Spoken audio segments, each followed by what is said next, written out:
The reason you haven't built the financial life you want has nothing to do with money. Not your income, not the economy, not the job market or the opportunities you missed or the ones that haven't arrived yet. It has to do with something far more uncomfortable than any of those things. The version of you that exists right now, the way you instinctively think about wealth, the way your body responds in the presence of real money, the quiet, unexamined beliefs you carry about what someone with your history is allowed to have. That version was constructed for exactly the life you're currently living. Not the life you want, the life you have. And here's what makes this harder to accept than it sounds. Your mind isn't broken. It isn't failing you. It is working precisely, consistently, without interruption, to produce the results it was programmed to produce. The financial ceiling you keep approaching and never breaking through isn't circumstance. It isn't bad timing or bad luck. It's a blueprint executing exactly as designed. You felt the evidence of this without ever having a name for it. The money that arrives and finds its way out before you understand where it went. The opportunity that appeared clearly and was gone before you fully reached for it. The version of your life that keeps surfacing in unguarded moments, vivid, specific, refusing to be forgotten, while the one you're actually living continues in a different direction entirely. That isn't restlessness. That's your mind showing you the distance between where the blueprint is taking you and where you actually want to go. This video is about what it takes to change the blueprint, not the surface, the source. If you've made it this far, it's because you're determined to have a life of success. So I invite you to subscribe to the channel, because every video will help you develop the mindset that attracts wealth, prosperity, and new opportunities every day. Napoleon Hill didn't begin his study of wealth by examining money. He began by examining the people who had it, and more specifically, the people who had lost everything and rebuilt it from nothing. Because that second group revealed something the first couldn't. That wealth, at its foundation, wasn't a product of circumstance. It was a product of a particular internal architecture. What he found, documented across decades of observation, was something that appears almost too simple to carry the weight it actually carries. The people who consistently generated wealth, regardless of starting point, regardless of setbacks, regardless of external conditions working against them, shared one characteristic that the people who struggled financially almost universally lacked. Not intelligence, not timing, not access to the right people, a specific relationship with the concept of wealth itself. Not enthusiasm for money. Nearly everyone has that. Something beneath enthusiasm. The deep, structural belief that financial expansion was a natural outcome for someone like them. Not a hope being pursued. An expectation so quiet and unquestioned it functioned the way most people's expectation of waking up tomorrow functions. Not thought about, not consciously maintained, simply assumed. That expectation isn't arrogance. It isn't delusion. It's the operational difference between a mind that treats wealth as a territory it's moving into and a mind that treats it as a territory belonging to a different category of person entirely. And here's what makes this so difficult to detect from the inside. Both minds feel like accurate readings of reality. The person who expects wealth and the person who secretly believes it isn't available to them are both, from their own perspective, simply being honest. Both feel like realists. Both feel like they're responding to how things actually work. But they are inhabiting entirely different versions of the same world. Consider what happens when two people encounter the same financial opportunity. One experiences it as a window, something to move toward, to position around, to take seriously as a real possibility. The other experiences it as a reminder, more evidence that these things work for people with resources, connections, and starting conditions they were never given. Same opportunity. Two completely different internal responses. Those responses don't originate in the opportunity itself. They come from the filter through which the opportunity is processed, the pre-existing, largely unconscious belief structure about what's available, what's realistic, and what category of person is entitled to expect their financial life to expand. Hill described this as the difference between poverty consciousness and wealth consciousness. And he was precise about what he meant. This had nothing to do with optimism or positive thinking in the superficial sense. It was about the operating system running beneath every financial decision. The program that determines, before any conscious choice is made, whether a given moment gets interpreted as an opening or a confirmation of limitation. Most people respond to financial stagnation by changing tactics. Different income source, different budget, different approach. The underlying program stays untouched, and the program, faithful to its own instructions, continues generating the same fundamental results regardless of what gets adjusted above it. This is what explains one of the most consistently documented patterns in financial behavior. People who receive sudden, significant windfalls returning to their previous financial state within a few years.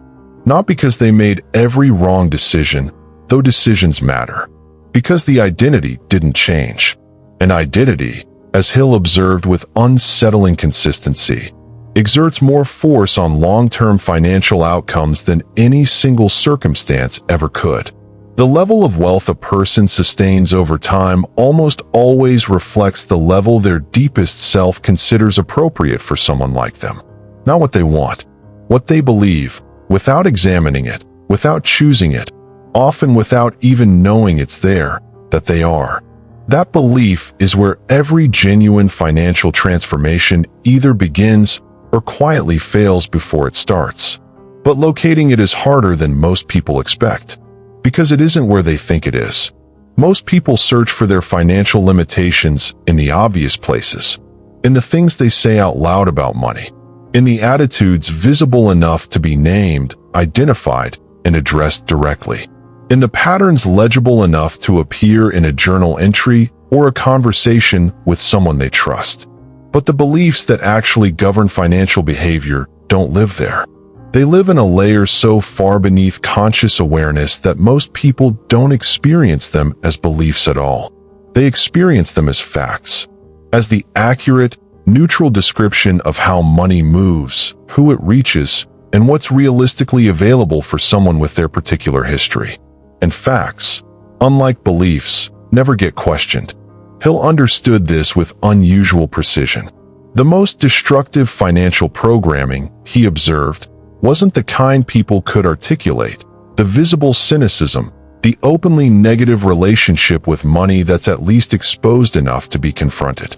The most destructive kind was the invisible kind.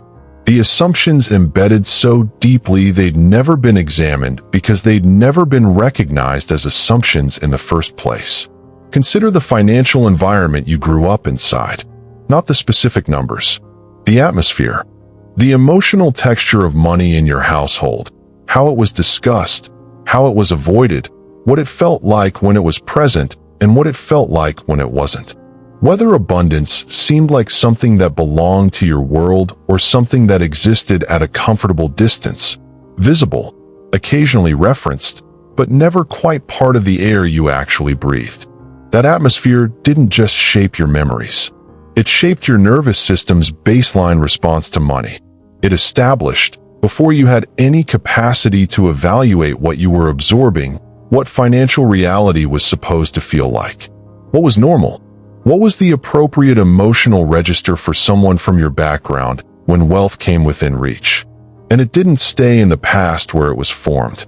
It traveled into every financial decision you've made since, into every response to opportunity, into every moment where expansion became genuinely possible and something underneath, without announcement, pulled back toward what it recognized as the right size for someone like you.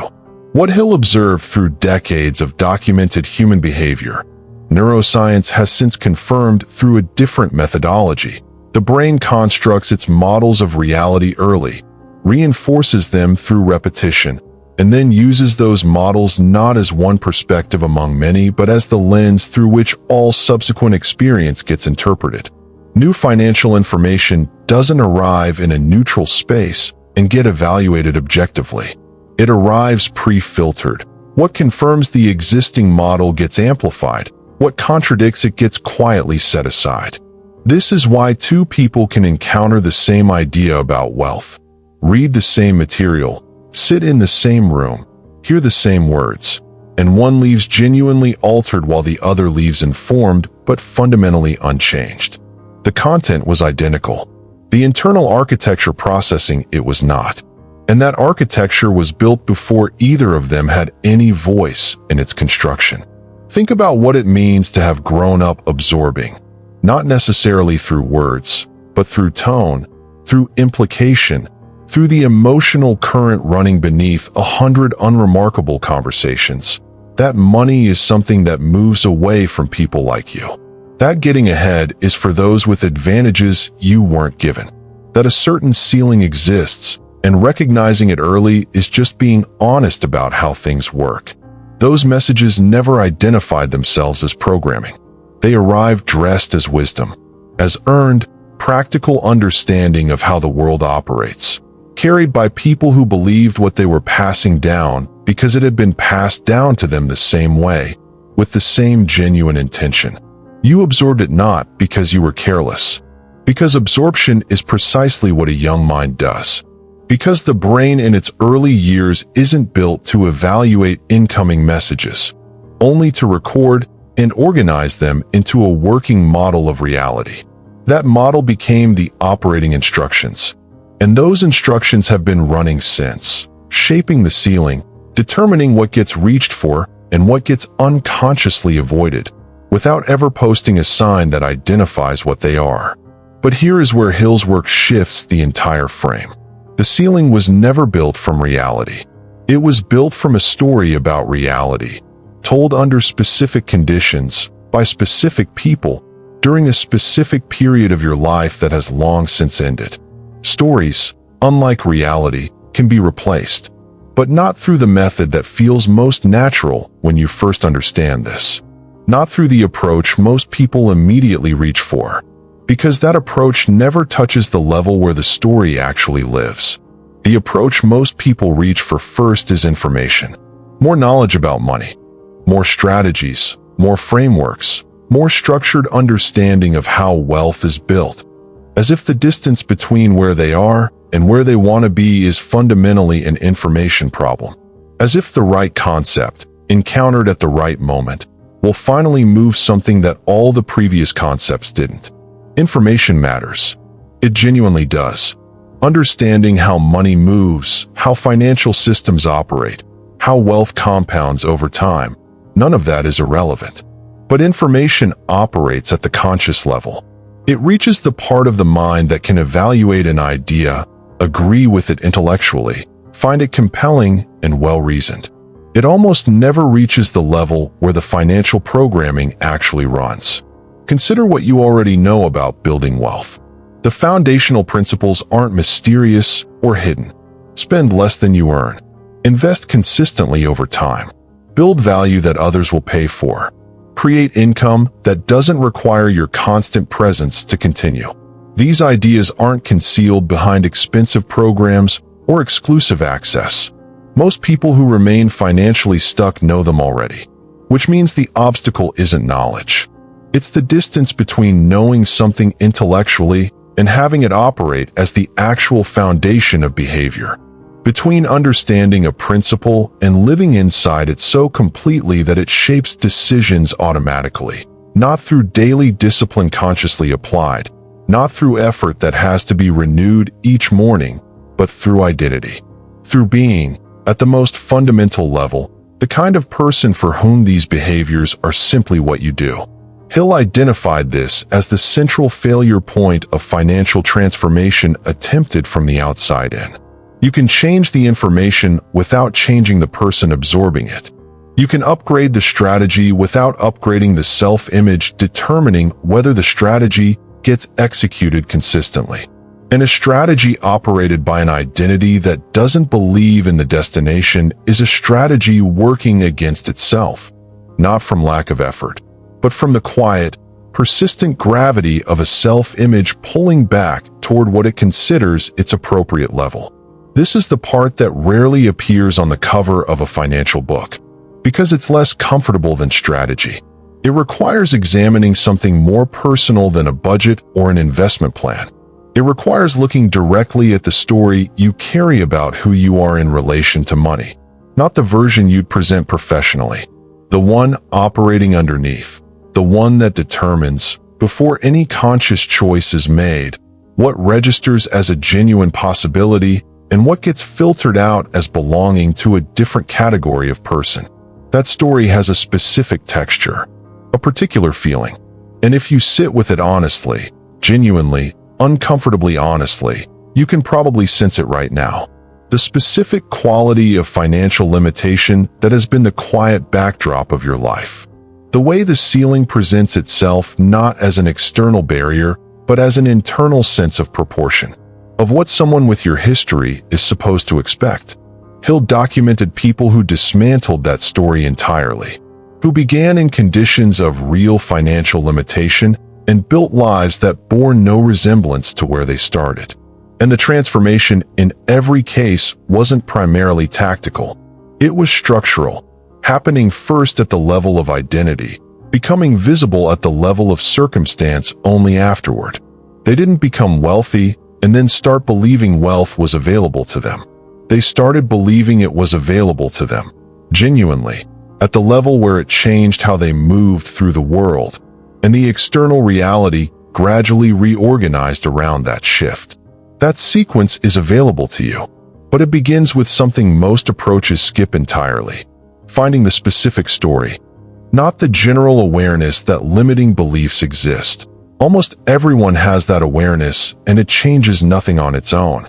The particular version running in you, the specific conclusions drawn at specific moments in your life that have been operating as financial instructions ever since, and seeing them, perhaps for the first time, for what they actually are. Not truth, not reality. Conclusions drawn under conditions that no longer exist, by a version of you that was doing the best it could with what it had at the time. Before this goes further, I want you to do one thing. Go to the comments right now and write financial freedom, not as a wish, as a direction.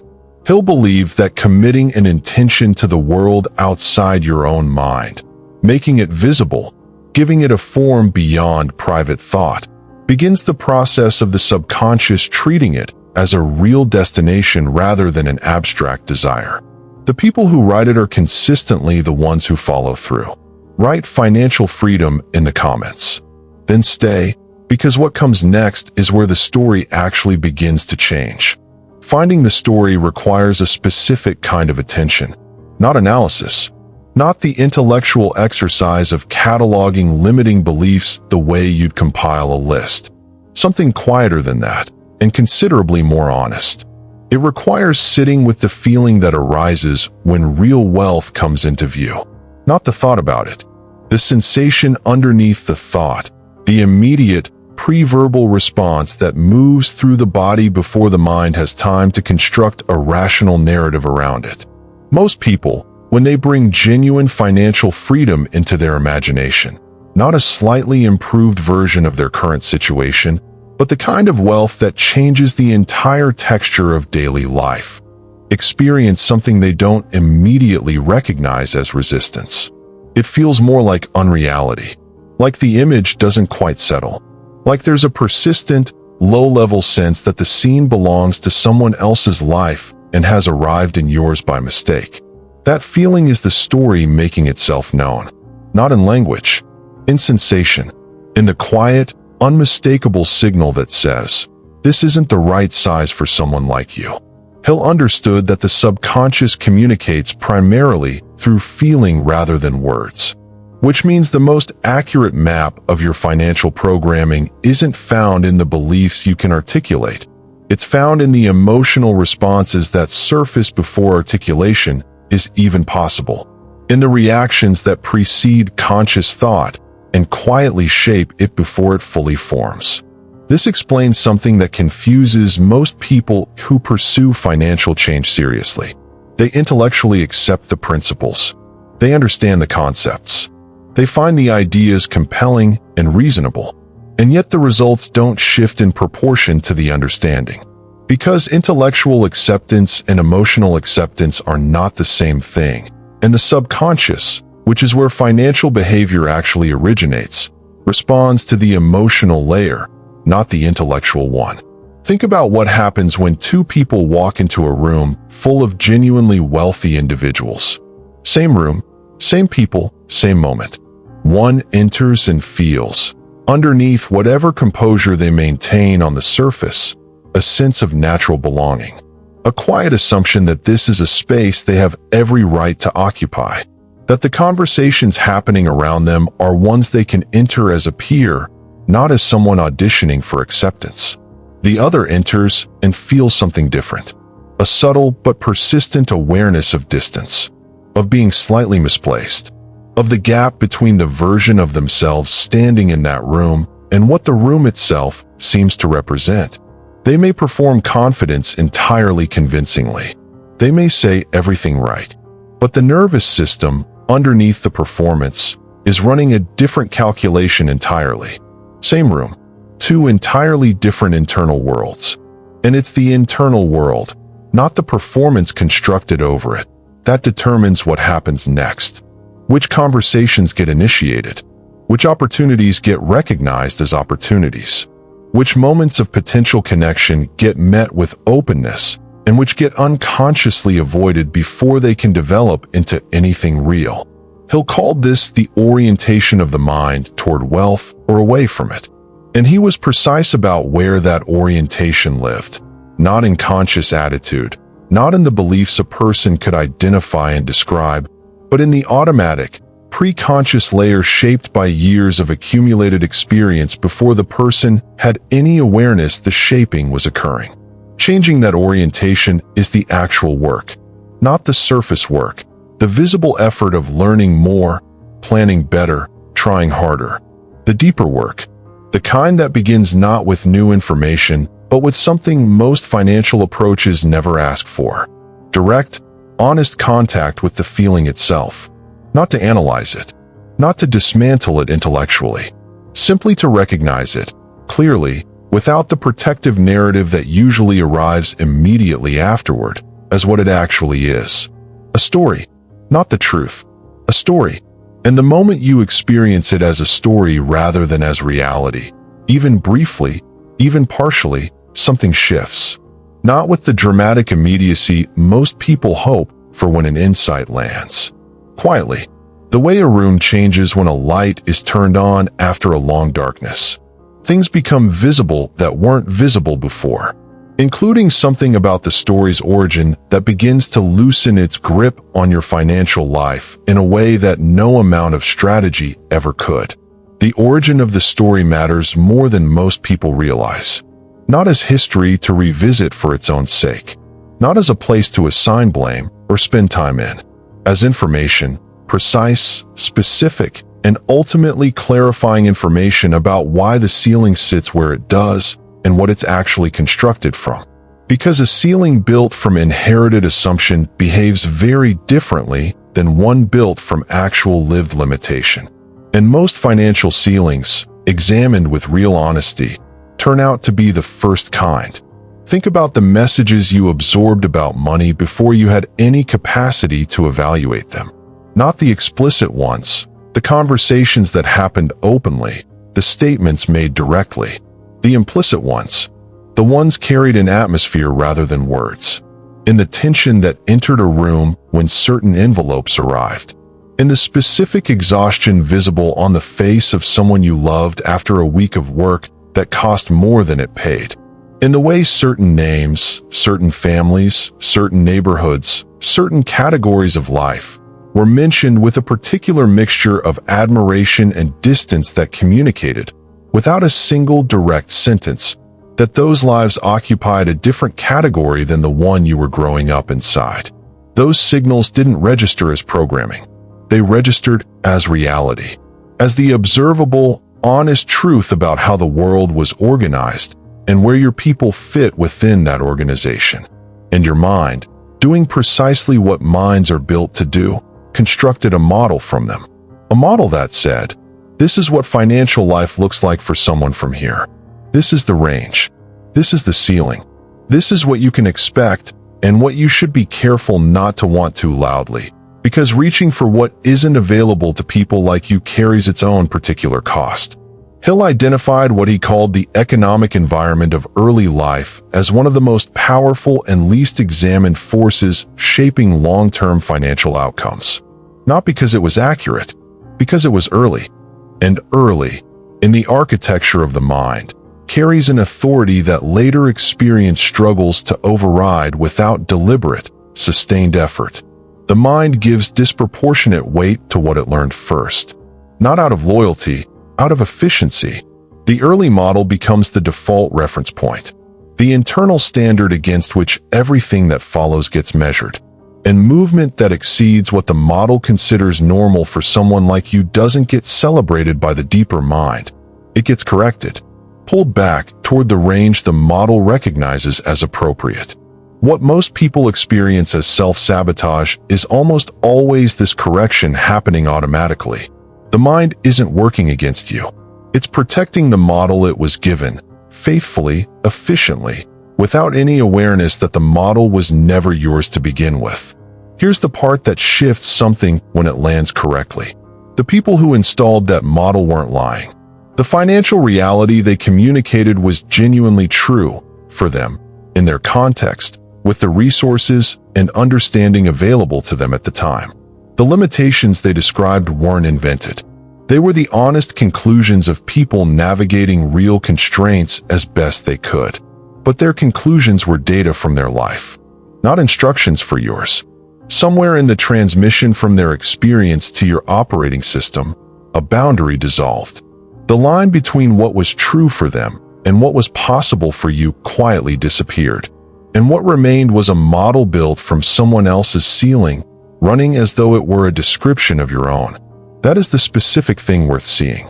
Because the moment you genuinely see it, not as an interesting idea, but as a functional truth that changes what you believe your financial life is allowed to become, the model begins to lose the silent authority it has been exercising without your knowledge or consent. Most people, encountering this for the first time, feel two things at once.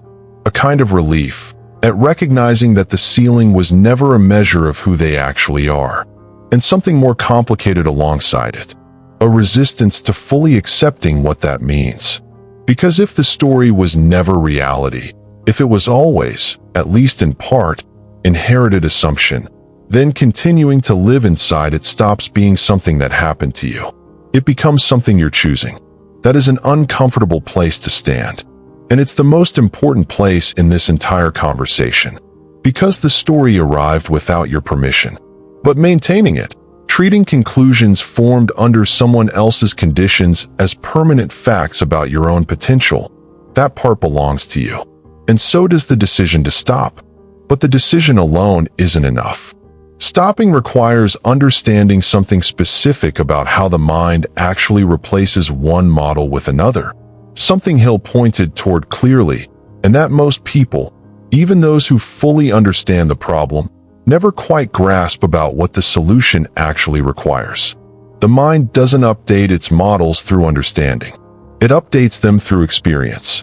Not intellectual experience. The kind that happens when an idea lands clearly and feels genuinely true in the moment of contact. Lived experience. The kind that carries sensation and emotional weight. The kind the body registers at a level deeper than thought. This is the distinction most people miss.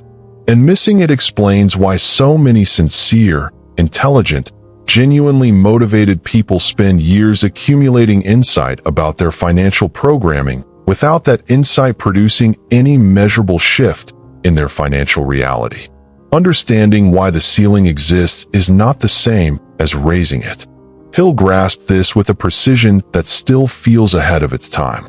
The subconscious mind, where the financial model actually lives, where the operating instructions governing behavior are stored, doesn't respond to logic. It responds to impression, to repeated, emotionally invested input that, accumulated over sufficient time, it begins treating as evidence of how things actually are. This is identical to the mechanism that built the limiting model in the first place. Not a single dramatic moment, in most cases. The slow accumulation of repeated experience, small, unremarkable encounters that individually seem to mean nothing and collectively constructed everything. Which means the path out runs through the same door the path and came through. Not insight. Impression. The deliberate, sustained introduction of a different kind of repeated internal experience. One the subconscious encounters with enough frequency and enough emotional reality to gradually incorporate into its picture of what's normal. Hill called this autosuggestion, but the word has been used so casually it no longer carries the weight of what he actually meant. He wasn't describing the mechanical repetition of positive statements spoken without conviction. He was pointing toward the cultivated ability to generate genuine internal experience of a financial reality not yet physically present. To inhabit it, emotionally, specifically, with enough sensory detail that the deeper mind begins processing it not as imagination, but as incoming data about the current state of things. Not fantasy, rehearsal. The difference between those two is more significant than it appears. Fantasy maintains distance. It positions the desired reality somewhere out there, something to observe and wish toward from where you currently stand. Rehearsal eliminates the distance. It places you inside the desired reality, moving through it, responding to it, experiencing it as present rather than pending. The subconscious doesn't process those two experiences the same way. Fantasy reinforces the gap between where you are and where you want to be. Rehearsal begins, gradually and without drama, to close it. In practice, this isn't a visualization exercise performed for 5 minutes in the morning. It's a sustained reorientation of how you relate to financial reality throughout an ordinary day. Not picturing wealth as a destination you're approaching from the outside, inhabiting it as a texture already present on the inside. The specific quality of ease available to a mind no longer organized around scarcity. The particular clarity of decisions made from a baseline of sufficiency rather than from the chronic low-level pressure of not enough. That internal experience, practiced with genuine emotional investment over time, introduces something new into the operating model. New data. Data the subconscious begins incorporating, slowly, without announcement, into its picture of what's normal for someone like you, of what the appropriate financial baseline actually is. And as the internal picture shifts, the external begins responding, not through any mysterious process, through the accumulation of behavioral changes so small they're individually invisible but collectively significant. The questions that start getting asked, the risks that begin feeling proportionate rather than reckless, the opportunities that enter conscious awareness because the filter that was screening them out has been quietly recalibrated. Hill documented this sequence without exception across the lives he studied most carefully. The internal shift always preceded the external change. The person who waited for circumstances to improve before updating the internal model waited indefinitely. The person who updated the model first, who became, internally, someone for whom wealth was normal before it was physically present, found the external reality gradually reorganizing around that shift. But here is where it becomes genuinely demanding. Where most people, even those who understand everything described so far, meet the obstacle they weren't expecting. The old model doesn't step aside when a new one is introduced. It defends its position, and it does so using tools that are far more sophisticated than simple resistance. The old model defends itself through familiarity, not through argument, not through resistance that announces itself clearly enough to be confronted directly, through something quieter and more effective, the persistent sense that what you've always known feels more real than what you're trying to build. That the financial story you've been living inside, whatever its limitations, has the texture of solid ground. And the new one, however compelling, still feels like standing on something that hasn't fully formed beneath you. That feeling isn't evidence the new model is wrong. It's evidence the old one has been running longer. Familiarity and truth are not the same thing. But the mind, without deliberate correction, treats them as though they are. What's familiar registers as accurate. What's unfamiliar registers as suspect, slightly inflated, slightly unrealistic, slightly more than what's genuinely available to someone with your particular history. Hill identified this as one of the primary reasons people abandon financial transformation before it has time to produce results. Not because they lack sincerity, not because the principles are flawed, because the gap between the old model and the emerging one generates a specific friction, a discomfort that most people read as a signal they've taken a wrong turn, when it's actually confirmation they're moving in the right direction. The friction is the process, not an interruption of it. Consider what happens when a muscle is asked to perform beyond its current capacity. The discomfort isn't damage, it's adaptation. The tissue being challenged beyond its existing limit experiences stress that, if met consistently and given time to resolve, produces a capacity that genuinely didn't exist before. The discomfort and the development aren't separate events happening in sequence. They are the same event, experienced from the inside. A mind being asked to expand beyond its financial model works identically. The sense of unreality that accompanies inhabiting a larger financial identity than the one you were given. The quiet internal suggestion that you're reaching for something that doesn't belong to you. That isn't a boundary. That's a threshold. And the difference between those two things determines everything. Most people stop at that feeling. They interpret it as information about the destination rather than information about the process. And in stopping, they do something more damaging than simply pausing. They confirm the old model's position. They add new evidence to the case it was already building, which means the next attempt begins with more resistance, not less, because now there's an additional data point suggesting that expansion produces discomfort and retreat produces relief. That pattern, reinforced enough times, becomes its own layer of programming. This is why Hill returned to persistence not as a character virtue, but as a mechanical requirement. The mind doesn't update through intensity, through the single vivid experience that feels transformative in the moment and then fades. It updates through repetition, through the accumulated weight of returning consistently to the new model, past the discomfort, past the voice of the familiar, past the point where stopping would feel like the reasonable, self-aware thing to do. Every return deposits something. Every continuation past the threshold of discomfort adds evidence the old model has to accommodate. And accommodation, sustained over time, becomes integration. The identity that once felt borrowed begins to feel inhabited. The financial reality that once felt like someone else's begins to feel like the natural extension of who you are.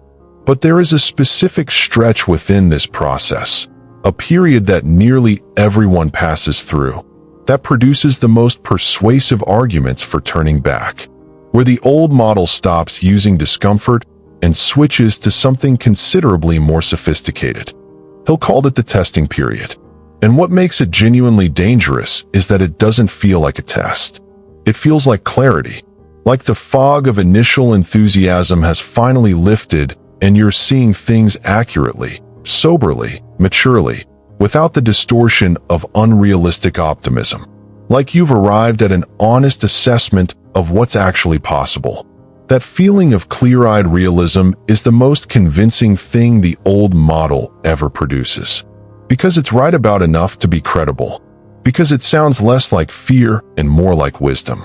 And it's wrong about the one thing that matters most. The testing period arrives differently for everyone. For some it comes early, within weeks of beginning to take the internal work seriously. For others it arrives after real external progress has already been made, which makes it considerably more convincing because now there's something visible at risk. But the shape is almost always the same. It doesn't arrive as despair. Despair is too recognizable. It announces itself with enough clarity that most people identify it as an emotional state rather than an accurate reading of reality. The testing period arrives as something far more credible than despair. It arrives as evidence. Specific, real, apparently undeniable evidence that the distance between where you are and where you're headed is larger than you'd calculated, that the progress has been slower than the efforts seem to justify, that the people around you, the ones who never attempted the crossing, who stayed inside the familiar model without question, seem to be moving through their lives with an ease that your current state of transition doesn't permit. And the mind, faithful to the model it's been protecting, takes that evidence and constructs a case. Not a dramatic case, a measured, reasonable, responsible-sounding case. The kind that doesn't feel like old programming reasserting itself. The kind that feels like finally being honest after a period of necessary but ultimately unsustainable optimism. Like maturity arriving to correct enthusiasm. Hill was precise about what this moment actually represents. He observed that the distance between turning back and breaking through in any significant pursuit was almost never as large as it appeared from inside the testing period. That people who accepted the evidence as a final verdict, rather than as information about a particular moment in a longer process, were frequently far closer to the threshold than the evidence suggested. The testing period tends to arrive nearest to the point of genuine change. Not arbitrarily, because that's how internal transformation works. The old model mounts its most serious defense when the new one is closest to taking hold, when the threat to the existing structure is most real. A new financial identity still in the process of being established is more vulnerable to the accumulated weight of familiar evidence than one that has been inhabited long enough to feel like home. Most people don't know this going in.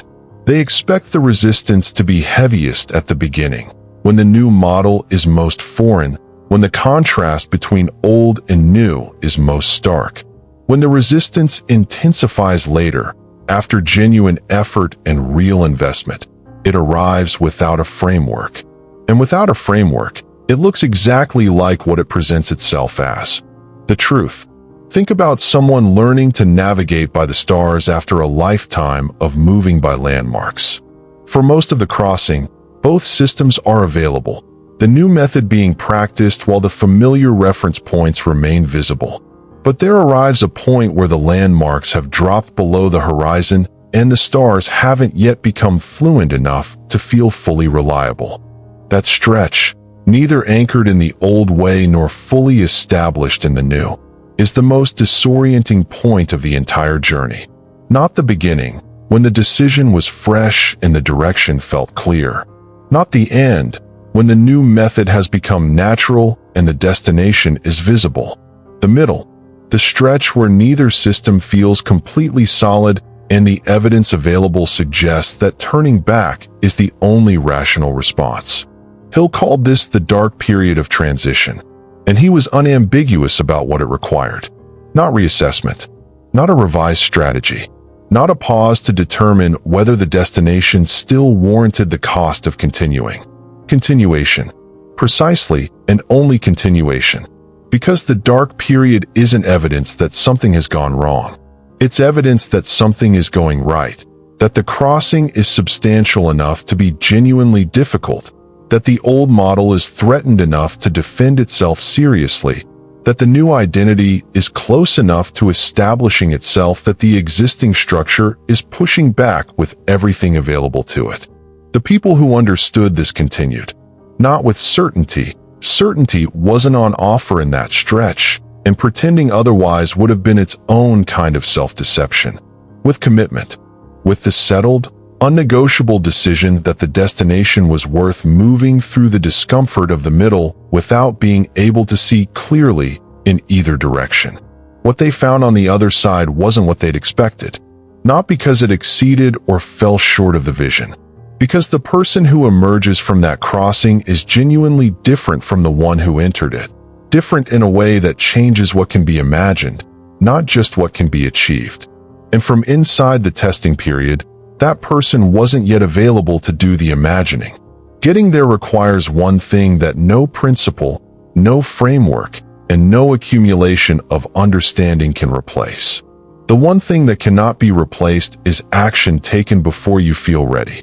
Not more preparation, not the increasingly refined plan that never quite reaches execution, not the additional research that would make the first move feel sufficiently justified, not the version of readiness that requires uncertainty to resolve before anything real begins. Action, specific, imperfect, taken while everything is still unresolved. Hill returned to this with quiet insistence across his entire body of work. Not because he dismissed preparation, he didn't. Because he had observed, across thousands of documented lives, the precise mechanism through which preparation stops being a precursor to action and becomes its permanent substitute. Most people recognize this in themselves at some level. There's a particular quality to preparation that has become a permanent state, the sense that the plan is being refined rather than executed, that conditions are being assessed rather than entered. It produces the feeling of forward motion. The financial reality doesn't respond to it, because the financial reality responds to action, and nothing produces what action produces. The mind, as we've established, is extraordinarily capable of making delay feel indistinguishable from discernment. It doesn't say, "I'm afraid to move." It says, "I need more preparation." It doesn't say, "The old model is keeping me in assessment." It says, "The timing isn't quite right. One more degree of clarity, one more piece of confirmation, and then the move will be made from genuine confidence rather than premature optimism."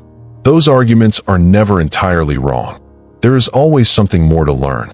Always a condition that could be marginally more favorable.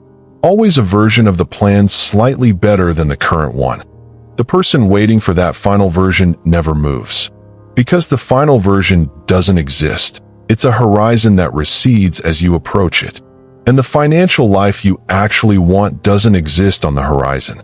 It exists on the other side of the first imperfect step taken before everything felt safe. Hill documented something that most people find both obvious and genuinely difficult to internalize. The capacity required for a significant move doesn't precede the move. It develops through it. The confidence that feels like a prerequisite is actually a product. It comes from having moved, not from having prepared sufficiently to feel safe moving. Which means the person waiting to feel ready before acting is waiting for something that the waiting itself makes impossible to receive. Consider the financial decisions that altered the trajectories of the people Hill studied most carefully. Almost none were made from positions of complete confidence or ideal circumstances. They were made from positions of committed intention, from the interior, settled decision that the destination was real and the movement toward it was not conditional on the fear resolving first. That distinction between conditional movement and committed movement is where most financial trajectories diverge permanently.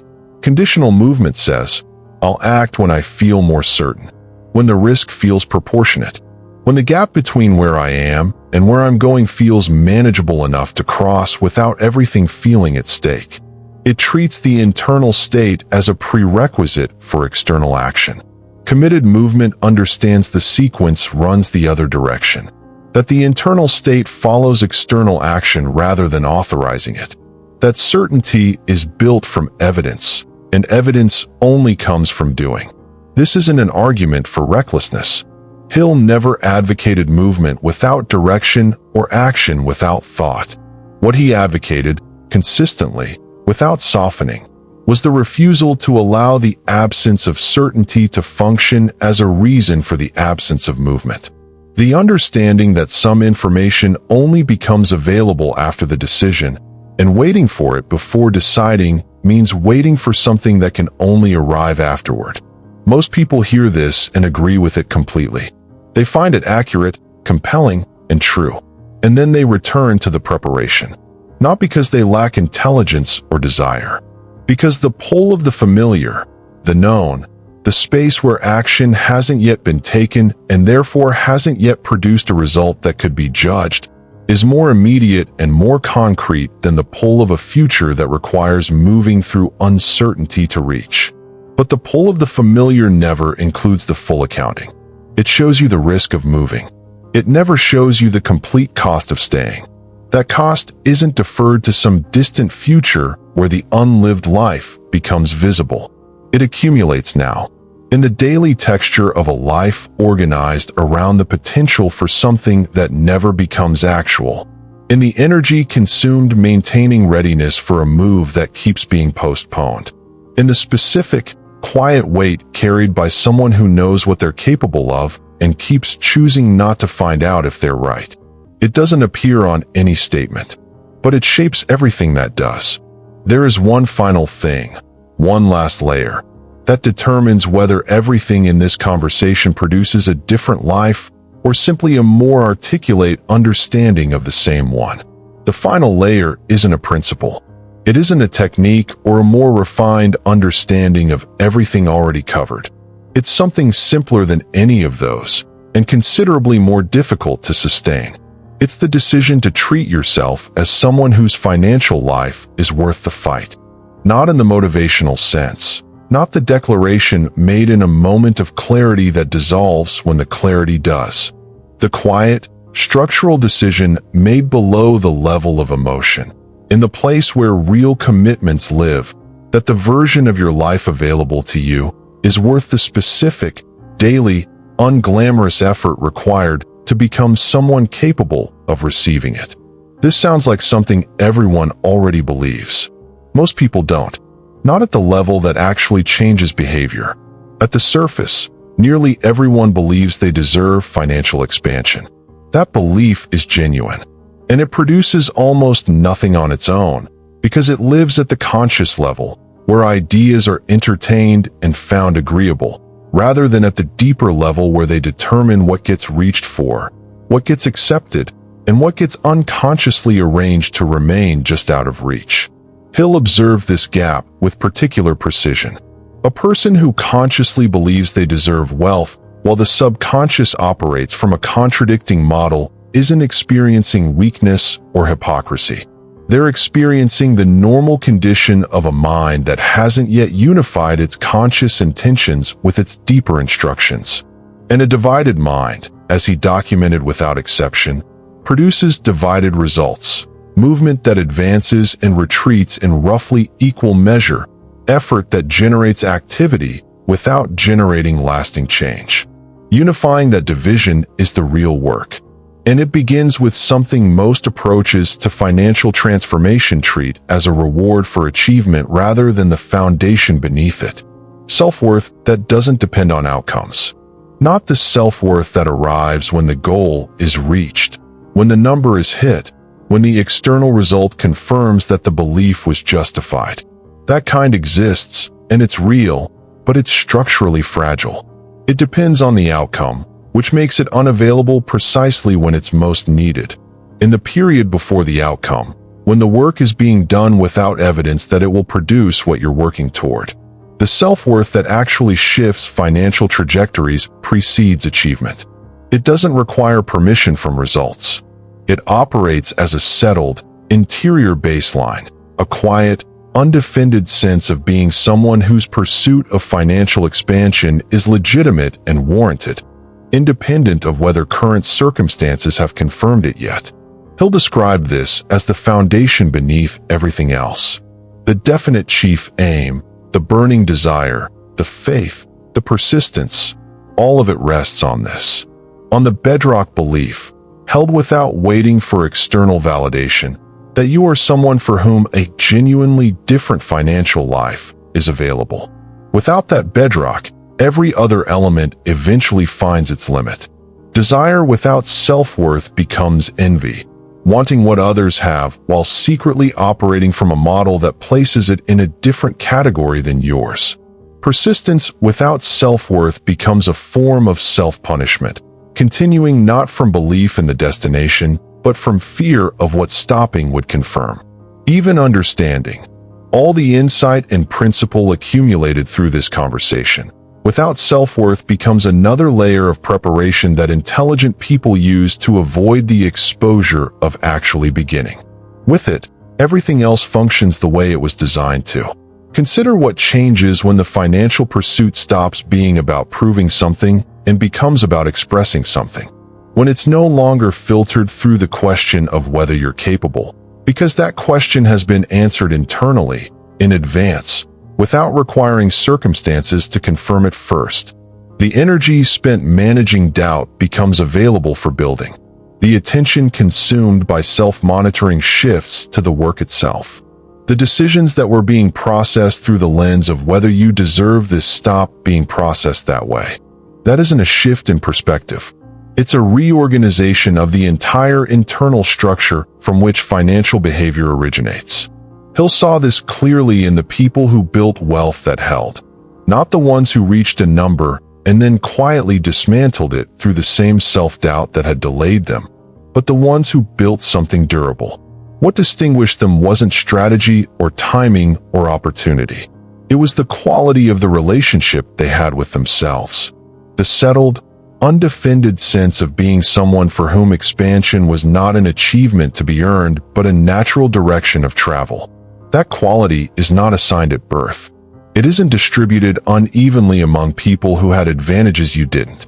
It is constructed through exactly the process this conversation has been tracing, through the accumulated evidence of continuing past the point where stopping seemed justified, through the deliberate cultivation of a financial identity that precedes the financial reality it's moving toward, through the daily, unglamorous practice of showing up for your own potential as though it were already confirmed. It doesn't begin with a defining moment. It doesn't require a transformation that announces itself. It begins with the next available thing. Specific, imperfect, taken not because the outcome is certain or the fear has cleared, but because the alternative, another version of the same life, organized around the same ceiling, is something you finally, genuinely, stopped being willing to accept. You already know this, not as an idea encountered in this conversation, as something that has been true for longer than you've been willing to act on it. You didn't come here for information. You came because something in you already knew that the financial life you've been living isn't the one you're capable of, and you needed to hear it said clearly enough that the part of you still negotiating with the old model couldn't dismiss it as easily as before. That's why you stayed. Not discipline, not habit, something quieter than both. The recognition, operating below conscious thought, that what was being said was true in a way that made leaving feel like a choice you'd have to account for. So let's be honest about where this ends. Not with a strategy, not with a plan beginning Monday. With a question, the only one that has ever actually mattered in this conversation, and the one that every principle, every layer of insight, every uncomfortable truth we've moved through together has been quietly building toward. What are you willing to change about who you are? Not what you're willing to do, who you're willing to become. Because the financial life you want doesn't need a different set of actions from the person you currently are. It needs a different person. Someone for whom different actions are simply natural, not discipline applied against resistance, not a habit maintained through effort, but the automatic expression of an identity that has shifted at the level where identity actually lives. Hill spent 20 years inside this question, and what he found, beneath every strategy and principle and documented pattern, was the same irreducible truth. The outer life follows the inner one, not for certain people, not under certain conditions, always, with the consistency of a physical law rather than an encouraging tendency. The financial reality a person inhabits over time is a precise portrait of the financial identity they carry, not the one they present, not the one they describe if asked, but the one operating beneath all of that. The one shaped before they had any say in its construction, reinforced through repetition, and mistaken for far too long for an accurate description of what's possible.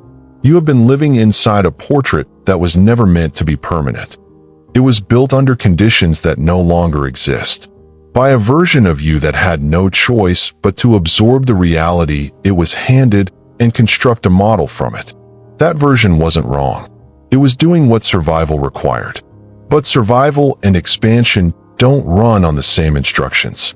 And the model built for one will work against the other until something changes at the level where the model actually operates. That something is you. Not a better informed version of the current you. A genuinely different one. Carrying a different relationship with what financial life is available to someone with your specific history, capacity, and time remaining. Time remaining. Not as manufactured urgency. As honest accounting. Every day the old model runs unchanged is a day the financial life you're capable of doesn't exist. Not in some abstract future. Today, the cost isn't deferred. It accumulates in the ordinary texture of daily life. In the gap between what you're living and what you know is possible. In the energy spent maintaining a version of yourself that stopped fitting years ago. Hill documented people who arrived at this recognition late. Not at 30 or 40, but at 50, 60, beyond. And what he found wasn't that they were too late. He found no evidence that genuine internal transformation has an expiration date. What he found was that they wished they had seen it sooner. Not because the earlier years were wasted. Nothing is ever entirely wasted. But because the life available on the other side of the shift was so different from the one lived before it that the distance between them felt, in retrospect, like a distance that didn't have to be as wide as it became. You are not too late. But the recognition you've arrived at in this conversation has a shelf life. Not because the truth will disappear. Because the old model is patient. It will wait for the energy of this moment to settle. It will allow days to accumulate until the distance between now and this conversation makes what felt urgent feel optional. Until the clarity that felt like a turning point becomes, quietly and without announcement, just another thing understood that didn't quite change anything. Unless something moves before that process begins. Not something large. Not a decision requiring perfect conditions or resolved fear or complete confidence. Something specific, available, and imperfect, taken in the direction of the identity this entire conversation has been pointing toward. The financial life you want is not waiting for readiness. It is waiting for the decision that who you have been is no longer who you are available to remain. That decision doesn't require certainty. It doesn't require the fear to be gone or the doubt to have cleared or the moment to feel unambiguously right.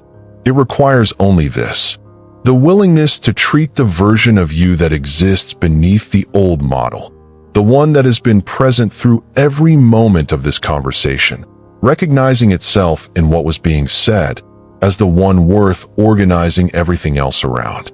That version was there before the programming, before the ceiling, before the story that arrived without your permission and that you, without knowing it, agreed to continue telling.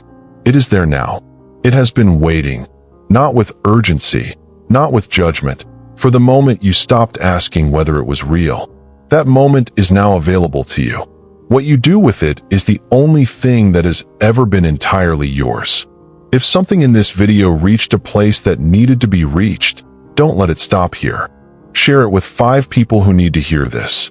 And follow this channel, because what comes next goes even deeper. The work continues. And so do you.